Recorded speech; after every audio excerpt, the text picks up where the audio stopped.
اب یہ دیکھیے کس قدر یہ اہم مضمون ہے، اور آپ سوچ رہے ہیں یہ باتیں آج پہلی مرتبہ ہمیں اس طرح سنائی جا رہی ہیں، یہ باتیں تو علم میں آتی نہیں ہماری۔ وجہ کیا ہے؟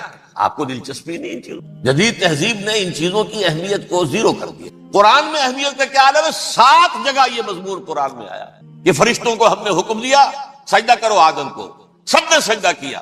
فسجد الملائکۃ کلھم اجمعون، سارے کے سارے، کل کے کل، سب نے مل کر سجدہ کیا آدم کو۔ اللہ کے حکم سے فوراً تعمیل کر دی۔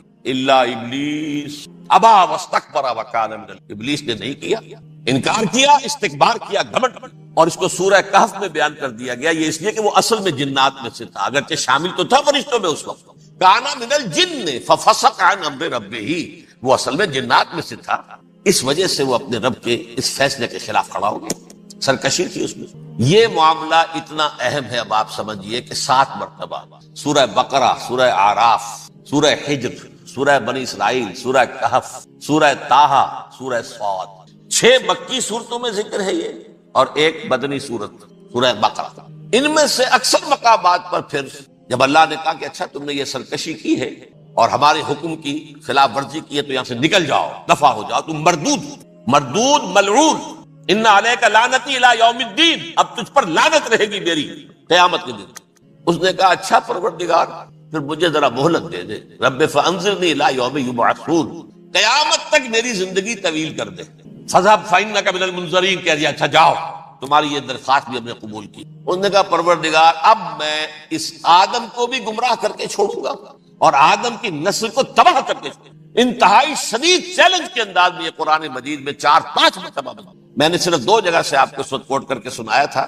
سورہ اعراف میں اللہ تعالیٰ فرماتے ہیں قال، اس پر ابلیس نے کہا فبما اغویتنی، تو اے رب جو تو نے مجھے گمراہ کیا ہے، مجھے ذلیل کر دیا، مجھ پر فوقیت دے دی، اس کو انا خیر منہ، میں اس سے بہتر ہوں، خلقتنی من نار وخلقتہ من طین، بنایا تو نے مجھے آگ سے اور اس کو بنایا مٹی سے، پھر مجھ سے مطالبہ کہ میں سجدہ کروں، اور میں نے سجدہ نہیں کیا تو اب تو نے مجھے ملعون قرار دے دیا۔ قال فبما اغویتنی لاقعدن لهم صراطک المستقیم، اب میں یہ نسل آدم کے لیے اس کو برباد کرنے کے لیے تیری سیدھی راہ کے اوپر گھات میں بیٹھوں گا، سیدھے راستے پر چلنے نہیں دوں گا۔ ثم لآتینہم من بین ایدیہم، پھر میں ان پر حملہ آور ہوں گا ان کے سامنے سے بھی، ومن خلفہم ان کے پیچھے سے بھی، وعن ایمانہم ان کے داہنی جانب سے بھی، وعن شمائلہم اور ان کے بائیں جانب سے بھی، ولا تجد اکثرہم شاکرین، اور تو دیکھے گا کہ ان کی اکثریت تیری شکر گزار بندوں پر مشتمل نہیں ہوئی۔ یہ چیلنج تھا، اور ایک چھوٹا سا چیلنج جو سورہ صاد میں آیا ہے، اور یہاں تو اس نے اللہ کے جلال کی قسم کھا کر کہا قال فبعزتک لأغوینہم اجمعین، اے رب تیری عزت، تیرے جلال کی قسم ہے میں ان سب کو گمراہ کر کے چھوڑوں گا، الا عبادک منہم المخلصین، سوائے ان میں سے وہ کچھ لوگ جنہیں تو خالص اپنا بندہ بنا لے، جنہیں تو اپنا بندہ بنا لے۔ مخلص نہیں، مخلص یہ مفعول ہے، فاعل نہیں ہے، جسے تو بنا لے۔ بعض لوگوں کو اللہ چن لیتا ہے، هو اجتباکم، تمہیں چن لیا ہے، استفاء اجتباء، وہ بچیں گے جن کو تو اپنی خاص امان میں لے لے گا، باقی میں سب کو گمراہ کر کے چھوڑوں۔ یہ ہے اصل دنیا میں نوع انسانی کا ابدی دشمن، ازلی سے ابدی تک۔ اور اس میں نوٹ کیجئے کہ اس کی اصل بنیاد کیا ہوئی؟ 2 لفظ، تکبر اور حسد۔ استکبر، تکبر کیا، انا خیر منہم، میں اس سے بہتر ہوں۔ یہ ساری بس کی گانٹھ یہی ہے، سب سے بڑی گمراہی کی وجہ یہی ہے۔ اسی لیے کہا ہے حدیث میں لن يدخل الجنہ من کان فی قلبہ مثقال حبۃ من کبر، جنت میں ہرگز وہ شخص کبھی بھی داخل نہیں ہو سکے گا جس کے دل میں رائے کے دانے کے برابر بھی کبر۔ تکبر سب سے بڑا جرم، الکبر ردائی، اللہ فرماتا ہے یہ تکبر یہ تو میری چادر ہے۔ کوئی شخص تکبر کرتا تو گویا میری چادر گھسیٹ رہا ہے میرے کندھے سے۔ عرب میں کسی شخص کی توہین کرنی ہوتی تھی تو اس کی چادر گھسیٹتے تھے، ننگا کر دیا گویا یہ میری ردائی ہے، الکبر ردائی، یہ میری چادر ہے، یہ جامہ مجھے زیب دیتا ہے، مجھ پر راستہ تھا۔ اور حسد، آدم کو جو برتری عطا ہو گئی اس حسد کی آگ میں وجہ، اور اس کا انتقام لینا چاہتا ہے۔ آدم سے بھی، آدم کو بھی گمراہ کیا، جنت سے نکلوایا، ویسے نکلنا تو انہیں تھا ہی مشیت اذنی میں، لیکن فوری طور پر اللہ کے حکم کی خلاف ورزی تو کروائی۔ فعصى آدم ربہ فغوى، آدم نے اپنے رب کے حکم کی نافرمانی کی اور گمراہ ہوا عارضی طور پر۔ یہ دوسری بات ہے، توبہ کر لی، اللہ نے توبہ قبول فرما لی، معاف کر۔ کوئی مستقل جو ہے وہ نسل انسانی پر اس گناہ کا اثر متوارث طور پر نہیں آ رہا ہے، ختم ہو چکا معاملہ، ہوا تھا ہو گیا۔ فتلقى آدم من ربه کلمات فتاب علیہ انہ هو التواب الرحیم. اور توبہ کی شان یہ ہے جب وہ قبول ہو جائے اللہ کی جناب میں، کیا تائب من الذنب کمن لا ذنب له، گناہ سے توبہ کرنے والا ایسے ہوتا ہے جیسے اس نے کبھی گناہ کیا ہی نہیں. لیکن بارہ کو گناہ کرنے میں کامیاب ہو گیا، حضرت آدم اور حوا کو، اور نوع انسانی کی عظیم اکثریت عظیم اکثریت عظیم اکثریت اس کے داؤ میں آئی ہوئی ہے نہیں. کتنے ہیں وہ عباد اللہ المخلصین الا عبادک منہم المخلصین، جو واقعتاً خالصتاً اللہ کے بندے، جنہیں اللہ نے اپنا بنا لیا، اپنا قرار دے دیا. اب اس کے ساتھ نوٹ کیجئے، اس ابلیس کے ساتھ ایک فوج بھی ہے جسے قرآن مجید میں کہا گیا ہے یہ اس کی پارٹی ہے، حزب الشیطان. یہ اکیلا نہیں ہے، ایک تو وہ عزازیل ہے، اس کی طویل ترین عمر اللہ نے دے دی، وہ تو قیامت تک رہے گا.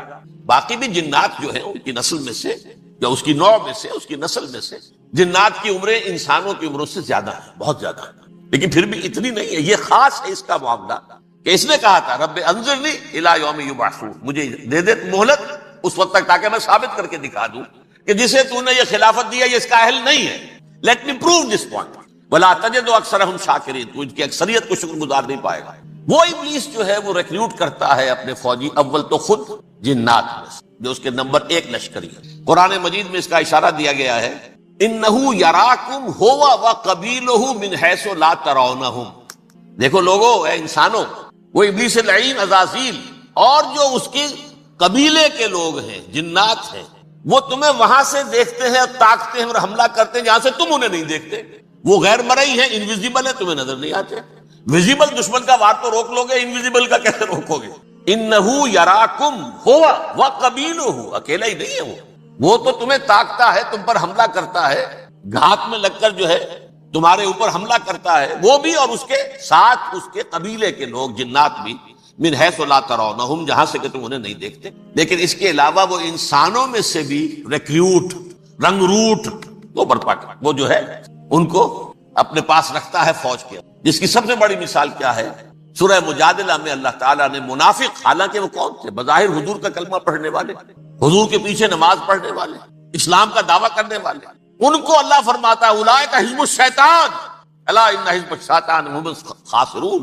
یہ شیطان کی پارٹی کے لوگ. وہاں مقابلے میں آیا ہے اولئک حزب اللہ الا ان حزب اللہ هم المفلحون.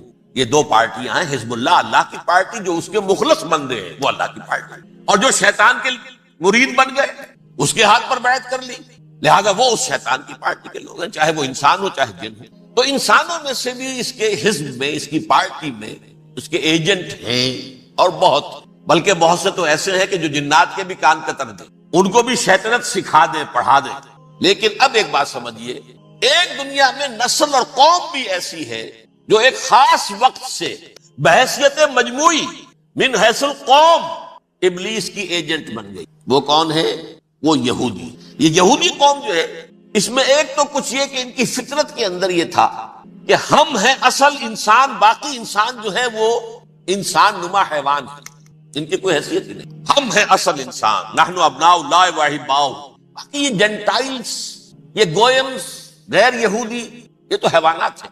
اب جیسے کہ انسانوں کو حق ہے کہ حیوانوں کو ایکسپلائٹ کریں، استعمال کریں.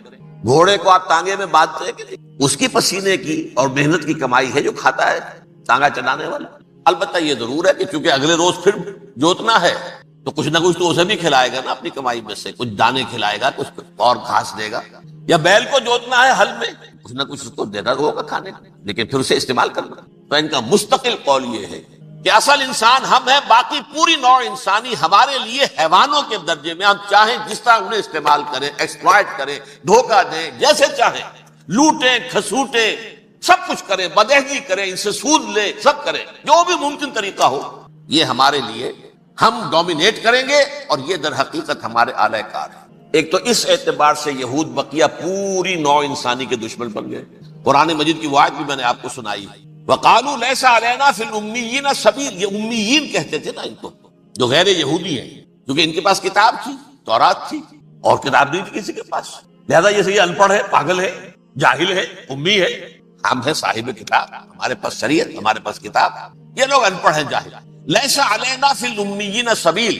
ان امیین کو ہم لوٹیں کھسوٹیں دھوکہ دیں فریب سے جو کریں چوری کریں ڈاکہ ڈالیں جیب کے قطرے جس طرح بھی کریں ہمارے لیے جائز ہے, ہمارے اوپر کوئی گرفت نہیں ہوگی. اللہ تعالیٰ ہم سے یہ نہیں پوچھے گا تم نے جھوٹ کیوں بولا تھا اس کے ساتھ, تم نے وعدہ خلافی کیوں کی تھی اس کے ساتھ, تم نے کیوں دھوکہ دیا تھا اس کو, تم نے کیوں اس کا مال جو ہے غبن کر لیا تھا, ہڑپ کر لیا. نہیں, ہم پر پوچھ. اس اعتبار سے ایک تو یہ انسانیت کی دشمنی ان کی گھٹی میں پڑ گئی اس غلط خیال کی وجہ سے.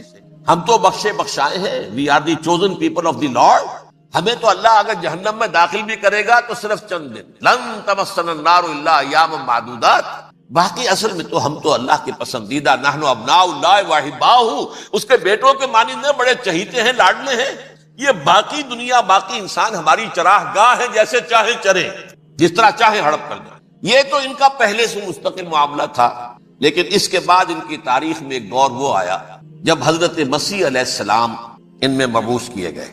یہ 1400 سالہ تاریخ کا کلائمیکس ہے یہود کی. جب کتاب انہیں دی گئی تھی تورات حضرت موسیٰ کے ذریعے, وہ 1400 قبل مسیح کا واقعہ. اس وقت سے لے کر اللہ کا وہ فضل ان پر ہوا کہ کوئی ایک لمحہ ایسا نہیں آیا 1400 برس میں کہ ان کے ہاں کوئی نہ کوئی نبی موجود نہیں. یہ تار ٹوٹا ہی نہیں. 2 سے شروع ہوا, موسیٰ ہارون علیہ السلام, اور 1400 برس کے بعد پھر آخری 2 ہیں, عیسیٰ اور یحییٰ علیہ السلام.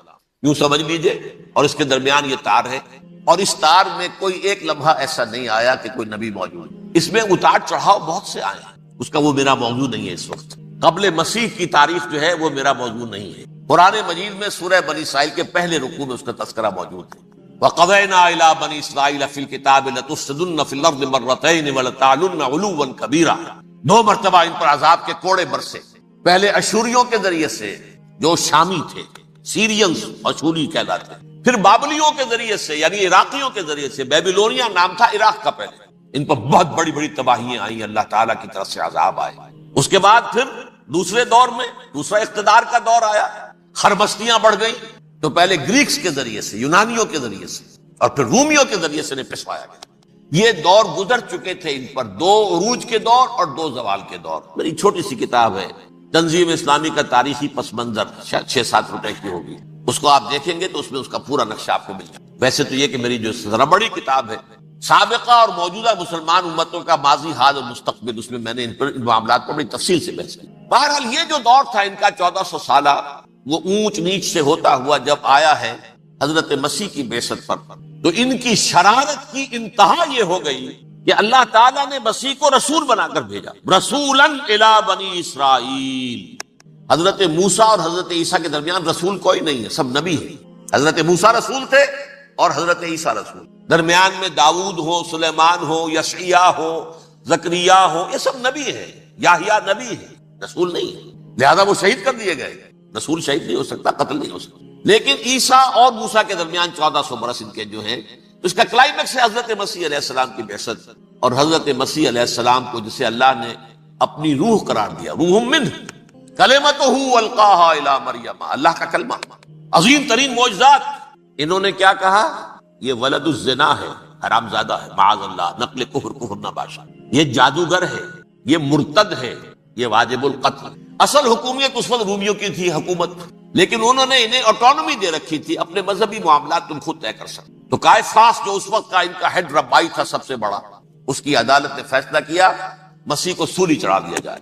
پائلیٹس پونٹس اس کے پاس ان کی ازداش پہنچ گئی, یہ ہمارا مجرم ہے مذہبی, یہ مرتد ہے, یہ کافر ہے, یہ جادوگر ہے, یہ واجب القتل ہے, اسے قتل کر سولی چڑھا دو. خیر وہ لمبی بات ہو جائے گی. اس نے تو اپنے ہاتھ دھوئے کہ صاحب ہمارے پاس کوئی جرم نہیں ہے اس کے خلاف, تم کہتے تو ٹھیک ہے سولی چڑھا دیتے. یہ دوسری بات ہے کہ اللہ نے حضرت مسیح کو اٹھا لیا آسمان پر, ان کی جگہ وہ شخص سولی چڑھا جس نے غداری کر کے گرفتار کروایا تھا, جوڈاس اسکیریوٹ. اس کی شکل اللہ نے بدل دی حضرت مسیح کی سی, اور حضرت مسیح کو فرشتے اٹھا کے اوپر لے گئے, وہ زندہ آسمان پر اٹھا لیے. اور یہ ساری تفاصیل نہ قرآن میں ہے نہ حدیث میں, یہ انجیل میں ہے. لیکن انجیل کون سی؟ برنباس کی, gospel of the Lord according to Saint Barnabas.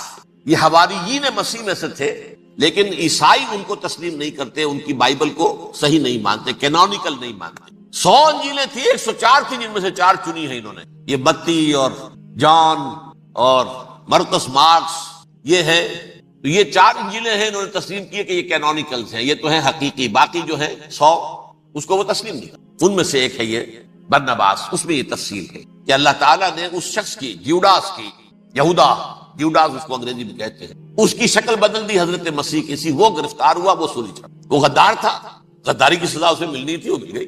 حضرت مسیح کو فرشتے 4 اٹھ رہے ہیں، جس کوٹڑی میں حضرت مسیح مقیم تھے، ایک باغ کے اندر روپوش تھے، اس کی چھت پھٹی ہے، 4 فرشتے آئے ہیں، حضرت مسیح کو اٹھا کر لے گئے ہیں، چھت برابر ہو گئی ہے، اس کے بعد وہ شخص پکڑا گیا۔ بہرحال حضرت مسیح کو اللہ نے اٹھا لیا آسمان۔ لیکن وہ دن ہے کہ اس قوم کو اب مغضوب علیہم قرار دے دیا۔ نوٹ کر دیجئے، اصل میں تو ہونا یہ چاہیے تھا کہ رسول کی جان کے در پہ جب کوئی امت ہو جاتی تھی تو اللہ کا قاعدہ یہ تھا کہ اس امت کو نسیہ منسیہ کر دیا۔ حضرت نوح کی قوم کو ختم کیا یا نہیں؟ حضرت ہود کی نگاہوں کے سامنے قوم عاد برباد کی گئی یا نہیں؟ حضرت صالح کی نگاہوں کے سامنے قوم سمود برباد ہوئی؟ یہ اللہ کا قاعدہ رہا۔ سدوم اور عمورہ کی بستیاں حضرت لوط علیہ السلام جہاں بھیجے گئے، مدین کا علاقہ جہاں حضرت شعیب بھیجے گئے، آل فرعون جن کی طرف موسیٰ کو بھیجا گیا، سب ہلاک کر دیے گئے۔ کیونکہ رسولوں کے بارے میں اللہ کا نبیوں کے بارے میں یہ بات نہیں ہے۔ نبی آیا، اس نے دعوت دی، جس نے مان لیا اچھا کیا، اپنے لیے اچھا کیا، نہیں مانا اس کی اپنی جو ہے عاقبت برباد ہو گئی، دنیا میں کوئی فیصلہ اس کا نہیں۔ لیکن رسولوں کا معاملہ یہ ہوتا ہے کہ دنیا میں وہ اللہ کی عدالت بن کر آتے ہیں، مانو گے تو بچو گے، نہیں مانو گے ہلاک۔ تو اس اعتبار سے وہ مستحق تو ہو چکے تھے اس کے کہ انہیں ہلاک کر دیا جائے۔ اب اللہ کی کوئی خصوصی مشیت ہے، اس میں کیا حکمت ہے، وہ ہے ایک حکمت، میں بعد میں اگر وقت ہوا تو بتاؤں گا۔ فیصلہ یہ کیا اللہ نے کہ حضرت مسیح کو تو اٹھا لیا زندہ، اور ان کی رسی ابھی مزید دراز کر دی، کہ ان کو ابھی مہلت دے دی کہ تمہیں آخری استیصال، جس کو عذاب اکبر کہتا ہے قرآن۔ سورہ سجدہ جو حضور ہر جمعے کی پہلی رکعت میں فجر میں پڑھتے تھے، وَلَنُذِيقَنَّهُم مِّنَ الْعَذَابِ الْأَدْنَىٰ دُونَ الْعَذَابِ الْأَكْبَرِ لَعَلَّهُمْ يَرْجِعُونَ، چھوٹے چھوٹے عذاب اور ایک بڑا عذاب، جبکہ قوم بالکل برباد، نسیہ منسیہ، کأن لم یغنوا فیہا، ایسے ہو جائیں جیسے کوئی تھے ہی نہیں آبادیاں، لا یرا الا مساکنہم، اب ان کے مسکن نظر آتے ہیں، مکین نظر نہیں آتا۔ یہ عذاب اکبر جو ہے وہ ان پر نہیں آیا، حالانکہ وہ مستحق ہو گئے تھے اسی وقت۔ اس کو یوں سمجھیے کہ کسی شخص کو پھانسی کا حکم تو ہو جائے، ایگزیکیوشن نہیں ہوئی، ہوتا ہے کئی سال گزر جاتے ہیں پڑے ہوئے، اور معاملات جو ہیں وہ چلتے رہتے ہیں۔ یہ معاملہ ہوا اس کے ساتھ، ورنہ یہ مستحق ہو چکے تھے آخری بربادی تباہی کے، عذاب استیصال، جڑ سے کاٹ دینے والا عذاب، وہ آ سکتا تھا ان پر اسی وقت، لیکن اللہ نے ان کی مہلت دراز کی۔ لیکن اس کے بعد اللہ نے ان کو ایک اور موقع دیا، 600 برس بعد حضرت مسیح کے، محمد الرسول اللہ صلی اللہ علیہ وسلم کے بیس، اور یہ میں سمجھتا ہوں کہ اس قوم پر اللہ کا اتنا بڑا فضل تھا، اتنا بڑا فضل تھا، اتنا بڑا فضل تھا۔ اب پھر ایک موقع دیا، عسیٰ ربکم ان یرحمکم وان عدتم عدنا، دیکھو اب بھی تمہیں ہم ایک موقع دے رہے ہیں، تمہارا رب تمہارے اوپر اب بھی فضل کرنے کو تیار ہے، رحم فرمانے کو تیار ہے۔ ان ھذا القرآن یہدی للتی ہی اقوم، اس قرآن کے سائے میں آ جاؤ، یہ شاہدرا ہے ہدایت میں آنے کا، اس میں داخل ہو جاؤ، محمد کی تصدیق کرو صلی اللہ علیہ وسلم، دامن محمدی میں آ جاؤ، اب بھی ہم تمہارے گناہ بخش دیں۔ لیکن نہیں، اس قوم نے حضرت محمد صلی اللہ علیہ وسلم کی دشمنی کی کمر کس لی، اور اب یوں سمجھیے اس تاریخ سے لے کر آج تک یہ گٹھ جوڑ ہے۔ ظاہر بات ہے کہ ابلیس کا بھی اصل دشمن اب کون ہے، یا ہدف کون ہے، ٹارگٹ کون ہے؟ جنہوں نے محمد کو نہیں مانا صلی اللہ، وہ تو ہے ہی جہنمی، ان پر کوئی اور محنت کرنے کی ضرورت کیا ہے؟ سمجھ رہے میری بات؟ حضور کی بعثت کے بعد جنہیں حضور کو رد کر دیا، ان پر ایمان نہیں لائے، وہ کون ہے؟ کافر، وہ جہنمی ہے ہی ہے۔ لہذا اس کے اوپر کوئی محنت صرف کرنے کی ابلیس کو ضرورت نہیں، اس کا اصل ٹارگٹ امت محمد ہے صلی اللہ علیہ وسلم۔ وہ ساری نوع انسانی کی دشمنی اب آ کر مرکوز ہو گئی ہے امت محمد صلی اللہ علیہ وسلم کی دشمنی۔ اور اسی طرح یہود کا معاملہ، اگرچہ ویسے پوری نوع انسانی کے دشمن ہیں، انہیں حیوان سمجھتے، ان کی جان مال اپنے لیے مباح سمجھتے ہیں، جس طرح چاہے لوٹے کھسوٹے کھائے پیے ہی نہیں، لیکن اب ان کی بھی دشمنی کا سب سے بڑا مرکز امت محمد۔ کیوں؟ وہی تکبر اور حسد، وہی بیماری۔ انہیں تکبر یہ ہو گیا تھا کہ 2000 سال سے یہ نبوت ہماری میراث، ہماری جاگیر، بنو اسرائیل کے اندر سینکڑوں نبی آئے، 3 کتابیں اللہ نے ہمیں عطا کی، یہ کہاں سے آ گیا محمد صلی اللہ علیہ وسلم؟ معاذ اللہ ثم معاذ اللہ، یہ امیین میں سے، یہ جنٹائلز میں سے، یہ گوئنز میں سے، یہ حقیر ان پڑھ، کہاں ہم کہاں یہ نہیں تسلیم کریں۔ حالانکہ قرآن کہتا ہے یعرفونہ کما یعرفون ابناہم، ان کے علماء ایسے پہچانتے تھے حضور کو جیسے اپنے بیٹوں کو پہچانتے ہیں کہ یہ آخری نبی ہے، لیکن تکبر اور حسد کی آگ میں جل جاتے۔ اب ان کے بھی دشمنی کس سے ہے؟ محمد اور امت محمد صلی اللہ علیہ وسلم، یہ گٹھ جوڑ ہے۔ اب دیکھیے، یہ ہے میری گفتگو کا اب تک کی گفتگو کا حاصل، یہ گٹھ جوڑ۔ ایک غیر مرئی دنیا، انویزیبل دنیا کا ابلیس لعین اور جنات میں سے اس کے لشکری فوج، انسانوں میں سے ویسے تو اور بھی بہت جگہ اس کے ایجنٹ ہے، مسلمانوں میں بھی ہے، لیکن بحیثیت قوم، بحیثیت مجموعی، ایک پوری قوم، ایک پوری نسل جو ہے اس کے ساتھ گٹھ جوڑ ہے۔ ان دونوں کی گٹھ جوڑی کے ساتھ یہ دشمن دون ہیں انسانیت کے، پہلا دشمن ابلیس لعین، عزازیل لعین، اور دوسرے دشمن یہود ملعون۔ اب میں آپ کو ذرا اس جو انسانوں میں سے انسان دشمنی کا جن کا سب سے بڑا رول ہے، میں ان کی 2000 سالہ تاریخ کا آپ کے سامنے نقشہ رکھنا چاہتا ہوں۔ ان 1400 سال کا تو میں نے صرف 4 آپ کو پوائنٹس بتائے۔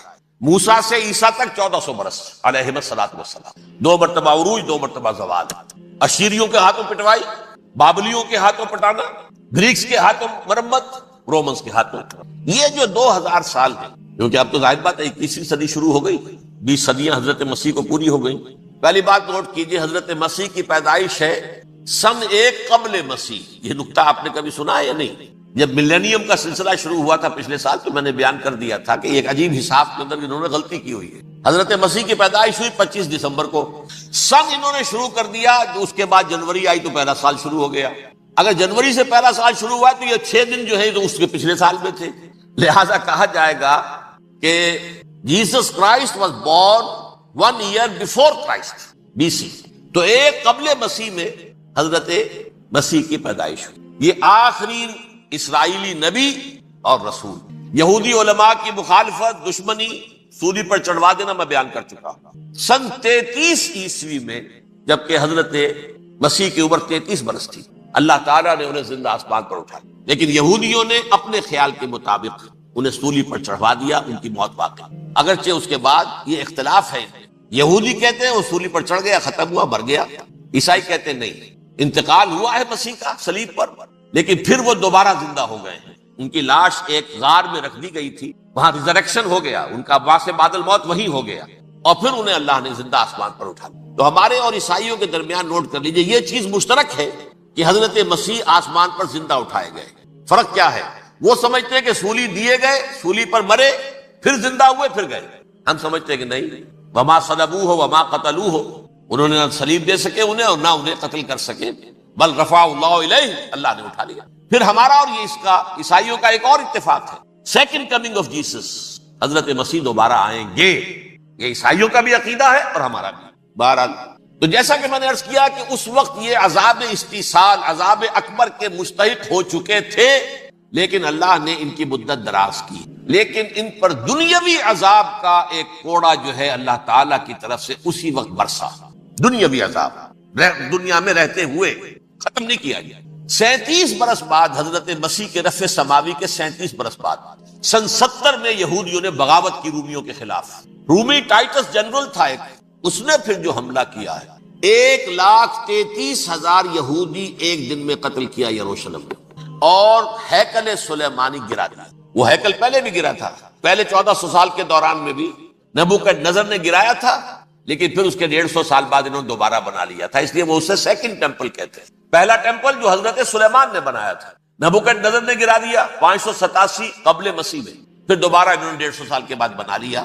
وہ اس تاریخ کا حصہ ہے، میں نے جس کے بارے میں آپ کو تفصیل نہیں بتائی۔ اس میں یہ ہوا سن 70 میں وہ گرا دیا گیا، وہ آج تک گرا پڑا ہوا ہے۔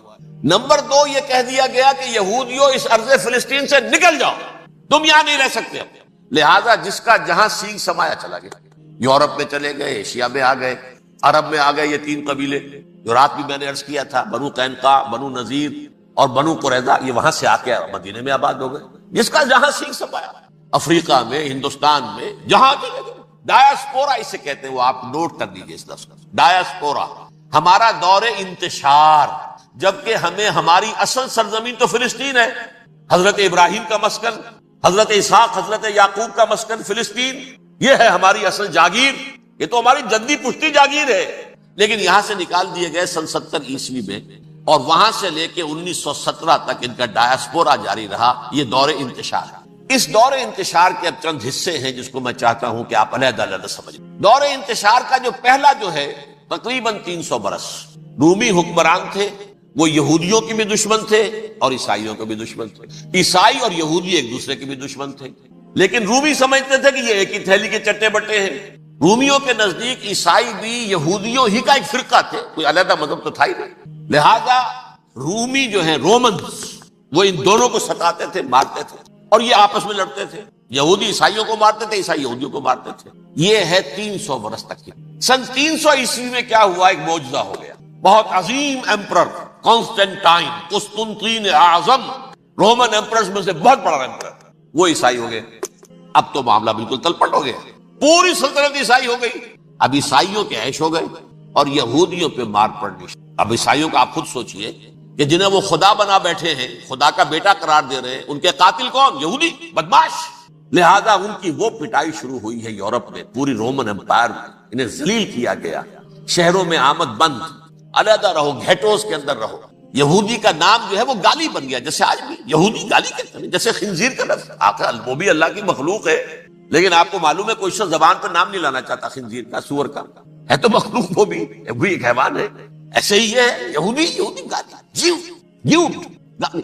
لہذا ایک طرف تو ان دونوں کے درمیان دشمنی، جس کو قرآن کہتا ہے وَأَغْرَيْنَا بَيْنَهُمُ الْعَدَاوَةَ وَالْبَغْضَاءَ، ہم نے ان کے مابین دشمنی جو ہے پیدا کر۔ اور جب یہ پوری سلطنت عیسائی ہو گئی تو قافیہ تنگ ہو گیا یہودیوں کا۔ اب آئیے 571 عیسوی، یعنی جب کہ ڈائسپورا کو کتنا عرصہ ہو چکا تھا؟ 500 برس۔ سن 70 سے شروع ہوا نا ڈائسپورا، جب ٹائٹس نے گرایا ہے ہیکل کو اور نکال باہر کیا انہیں فلسطین سے، بھاگ جاؤ یہاں ایک یہودی بھی نہیں رہے گا، فلسطین سے نکال دیے۔ اس کے پورے 500 برس بعد سن 571 عیسوی میں حضور کی پیدائش ہوئی، ولادت باسعادت محمد رسول اللہ صلی اللہ علیہ وسلم۔ 610 میں آپ پر وحی کا آغاز ہوا، لیکن حضور کے ساتھ ان کا معاملہ کیا رہا؟ اول تو جب کہ حضور ابھی مکے ہی میں تھے، یہودیوں نے ریشہ دوانیاں شروع کر دی حضور کے خلاف۔ قریش مکہ کو سکھاتے تھے، پڑھاتے تھے، ان سے یہ پوچھو، ان سے یہ پوچھو، یہ اس طرح تنگ کرو، ان سے یہ امتحان لو، یہ آپ کے علم میں۔ سورہ بنی اسرائیل میں، سورہ کہف میں وہ سوالات، جو امتحانی سوالات آئے تھے، ذوالقرنین کون تھا، اصحاب کہف کون تھے، تم رسول بنے پھرتے ہو تو بتاؤ، اور یہ روح کی حقیقت کیا بتاؤ۔ یہ ساری ریشہ دوانیاں کر رہے تھے بیٹھے ہوئے، ابھی وہیں پر حضور ابھی پہنچے بھی نہیں۔ ہجرت فرما کر حضور تشریف لے آئے تو حضور نے، جسے ماسٹر سٹروک کہا جائے گا، یعنی اسٹیٹس مین شپ کا ماسٹر سٹروک، آپ نے مدینے میں آتے یہودیوں کے ساتھ پیکٹ کر دیا، جوائنٹ ڈیفنس پیکٹ آف مدینہ، کہ اگر مکے والے ہم پر حملہ کریں گے تو ہم مل جل کر ایک قوم کی حیثیت سے مقابلہ کریں گے۔ یہ میثاق مدینہ کہلاتا ہے، جس کے بہت غلط معنی پہنائے جا رہے ہیں آج کل۔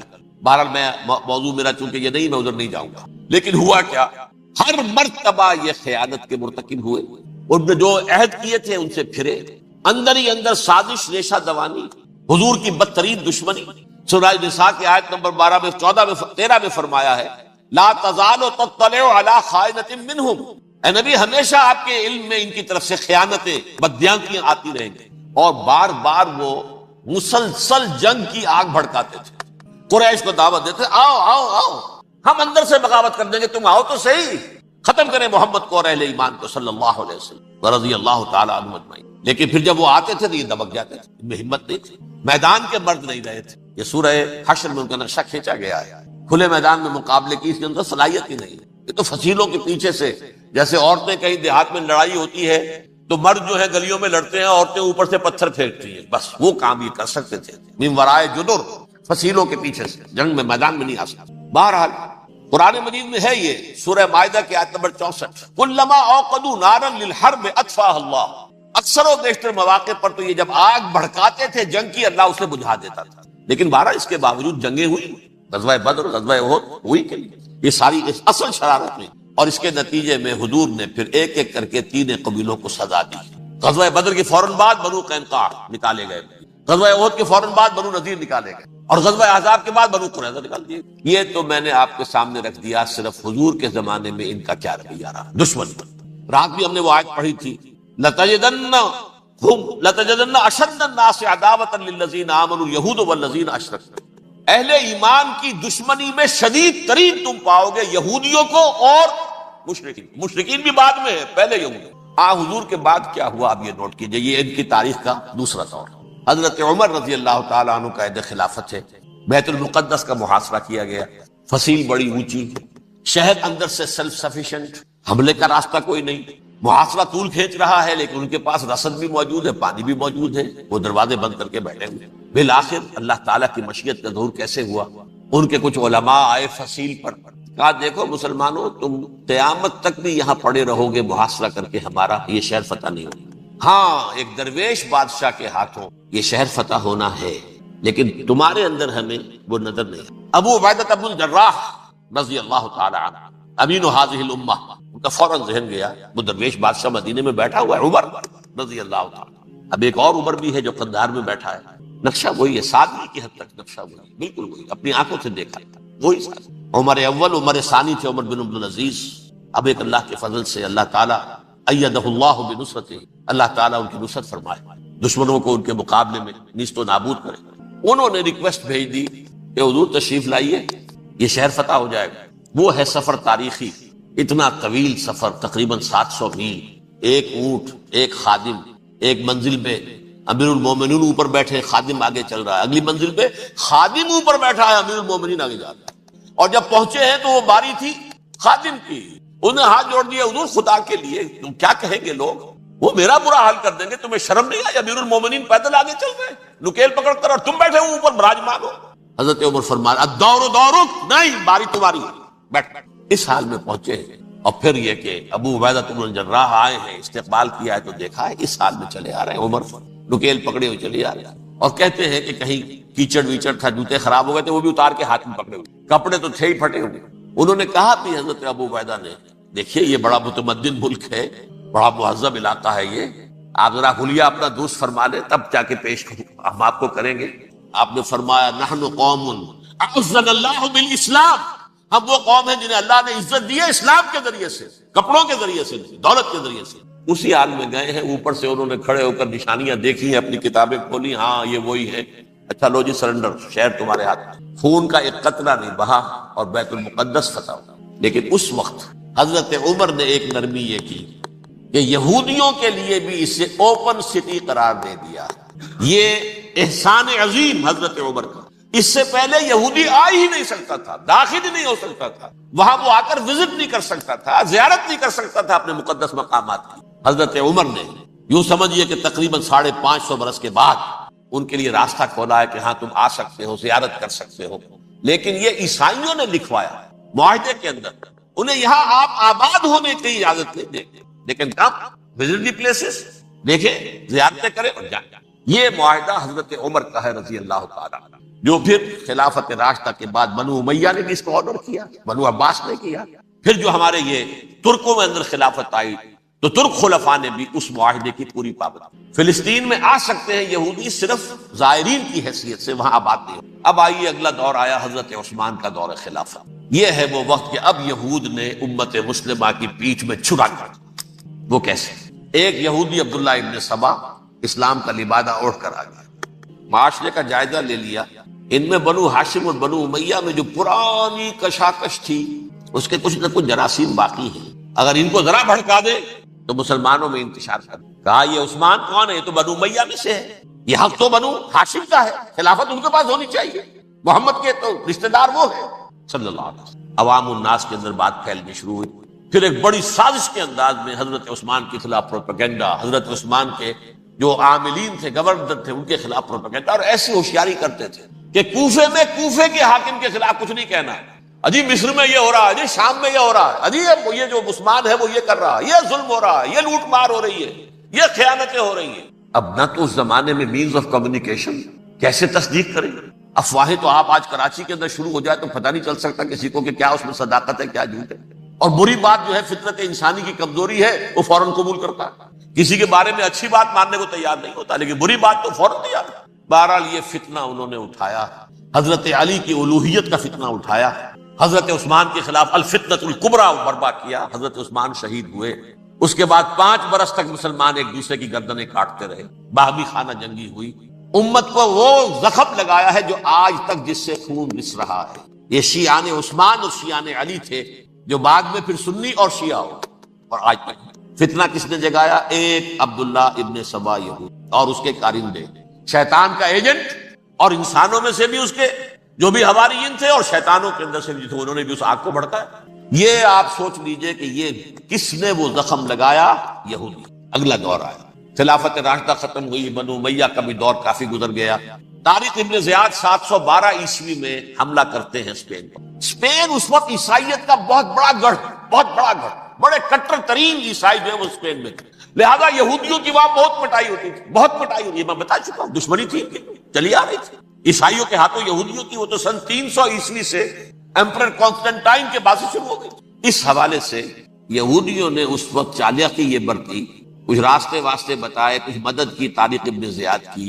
طارق ابن زیاد نے انہیں اپنا محسن سمجھا، ہسپانیہ فتح ہو گیا تو یہودی چونکہ محسنین کی فہرست میں آ چکے تھے، انہیں بہت اقتدار نصیب، بڑی سپورٹ مسلمانوں نے، ان کے بڑے بڑے علماء جو ہیں اسی دور کے اندر پیدا ہوئے، بڑے بڑے تھنکرز ان کے اسی دور میں پیدا ہوئے۔ بن گوریون جو کہ ایک وزیر اعظم تھا اسرائیل کا، اس نے یہ لکھا ہے اپنی کتاب میں، Muslim Spain was the golden era of our diaspora, وہ ڈائسپورا جو 70 عیسوی سے شروع ہوا تھا اور 1917 عیسوی تک جاری رہا ہے، اس میں سے گولڈن ایرا ہمارا جو تھا وہ مسلم اسپین تھا، ہسپانیہ میں بیٹھ کر ہم نے عیش کیے۔ لیکن وہاں سے انہوں نے اور جو کچھ کیا، یہ تو داستان کے تو بہت سے گوشے ہیں، لیکن میں جس اسٹریٹ لائن میں چل رہا ہوں اس کے اعتبار سے ایک بات سمجھ لی، وہاں بیٹھ کر انہوں نے اب عیسائیت کی پیٹھ میں چھرا گھونپا، پروٹیسٹنٹ مذہب پیدا کیا، تقسیم کر دیا، جیسے شیعہ سنی کی تقسیم عبداللہ ابن سبا، رومن کیتھولک اور پروٹیسٹنٹ کی تقسیم یہودی علماء۔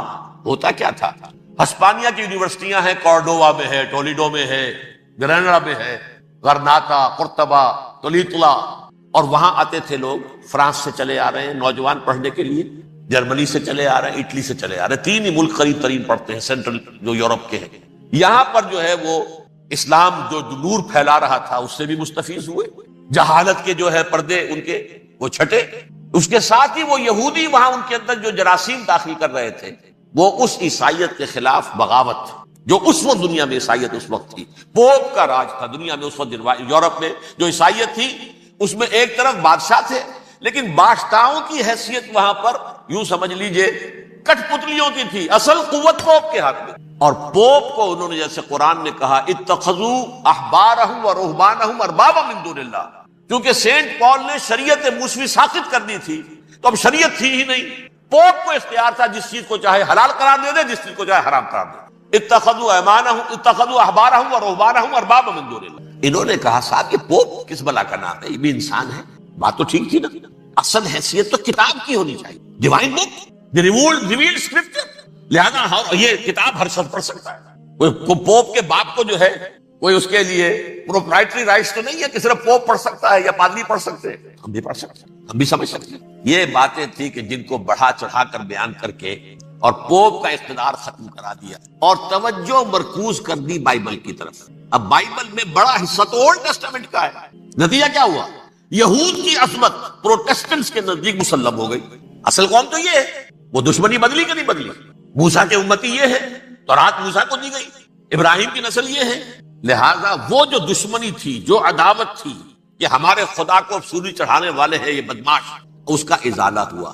اس پروٹیسٹنٹ مذہب کے نتیجے میں یہ میں اب آپ کو بتاتا ہوں کہ ایک نتیجہ وہ نکلا ہے جسے برٹرنڈ رسل نے بیان کیا، جس کی کتاب ہے ان پریز آف آئیڈلنس، صفحہ 108، وہ لکھتا ہے the Christians retaining the Judaic belief in special revelation added to it the Roman desire for worldwide domination and the Greek taste for metaphysical subtleties. The combination produced the most fiercely persecuting religion that the world has yet known. یہ 3 چیزیں آ کر عیسائیت میں مل گئی۔ ایک تو جب یہ اولڈ ٹیسٹامنٹ جو ہے وہ ان کے ہاتھ میں آ گئی، اور اس کے میں کچھ آپ کو بتا دیتا ہوں کہ اولڈ ٹیسٹامنٹ کی تعلیمات، کیونکہ یہ اولڈ ٹیسٹامنٹ جو ہے یہ محرف تھی، اصل تورات تو گم ہو گئی تھی 587 قبل مسیح میں، جب پہلی مرتبہ ہیکل جو ہے تباہ ہوا ہے اس وقت ختم ہو گئی، اس کے کوئی 150 سال کے بعد انہوں نے یادداشتوں سے مرتب کر کے لکھی ہے، اب اس میں ان کے اپنے خیالات، اپنے امانی، اپنی توجیحات وہ شامل ہو گئی۔ لہذا میں آپ کو حوالے دیتا ہوں، اس کتاب کے اندر مظالم کی جو تعلیم دی گئی ہے، اہل کتاب نے اپنے مظالم قتل عام کے جواز کے لیے تورات میں تبدیلیاں کی اور پیغمبروں پر دہشت ناکی اور بدترین حرام کاری کے الزامات لگائے۔ سنیے، پہلا حوالہ ہے یہ گنتی باب 31 آیات 17-18، اس لیے ان بچوں میں جتنے لڑکے ہیں سب کو مار ڈالو، اور جتنی عورتیں مرد کا منہ دیکھ چکی ہیں ان کو بھی قتل کر ڈالو، لیکن ان لڑکیوں کو جو مرد سے واقف نہیں اور اچھوتی ہیں اپنے لیے زندہ رکھو۔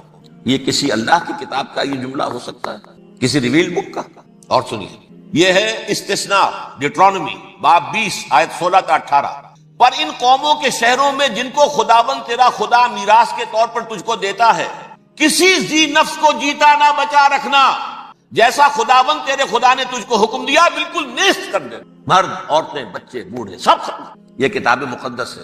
اور سنیے، سموئیل باب 27 آیت نمبر 9، اور داؤد نے اس سرزمین کو تباہ کر ڈالا اور عورت مرد کسی کو جیتا نہ چھوڑا۔ نمبر 4، ان سب آباد شہروں کو ماں، عورتوں اور بچوں کے بالکل نابود کر ڈالا۔ کتاب استثناء باب 3 آیت 6۔ یہ ہے جو کہہ رہا ہے برٹرینڈ رسل، کرسچینٹی میں آ کر یہ تین چیزیں شامل ہو گئی۔ ایک تو یہ باربیرین، یہ تعلیم جو ہے، اور یہ مذہب کے نام پہ تعلیم، یہ کتاب مقدس کی تعلیم۔ نمبر 2، رومنز کے اندر جو ایک تمنا تھی ورلڈ ڈومینیشن کی، وہ عیسائیت کے اندر آ گئی، اس لیے کہ پوری رومن امپائر جو ہے عیسائی ہو گئی، اسے وراثت کے اندر ورلڈ ڈومینیشن کی جو ایک تمنا تھی وہ مل گئی۔ اور پھر یہ کہ انہوں نے جو توہمات تھے یونانیوں کے، ان کو بھی اپنے ہاں مختلف شکلوں کے اندر جمع کر لیا۔ ان تین چیزوں کا the combination produced the most fiercely persecuting religion that the world has yet known۔ اس کے نتیجے میں دنیا میں تاریخ انسانیت کے اندر جو بدترین خونخوار ترین مذہب ہو سکتا ہے، وہ شکل عیسائیت نے اختیار کی۔ اور اس کا مظہر عتم کیا تھا؟ نوٹ کی، صلیبی جنگیں۔ ایک بات ٹائم ٹیبل کے اعتبار سے نوٹ کر لیجئے گا، فرسٹ ملینیم ختم ہوا، سیکنڈ شروع ہوا۔ ان کے 1000 سال ختم ہوئے تو 11ویں صدی میں سیکنڈ ملینیم شروع ہوا، تو پہلی صلیبی جنگیں ہوئی۔ لاکھوں مسلمان کو صرف یروشلم کے اندر اتنا خون بہایا کہ خود ان کے ہسٹورینز لکھتے ہیں کہ جب ان صلیبیوں نے، جب گھوڑوں کے ساتھ وہ چل رہے تھے گلیوں میں، تو ان کے گھوڑوں کے گھٹنوں تک خون کی ندی بہ رہی تھی، جہاں سے گزرے ختم کرتے چلے گئے، آبادیاں کی آبادیاں ختم۔ اگرچہ اس کروسیڈ میں گیہوں کے ساتھ گھن بھی پسا۔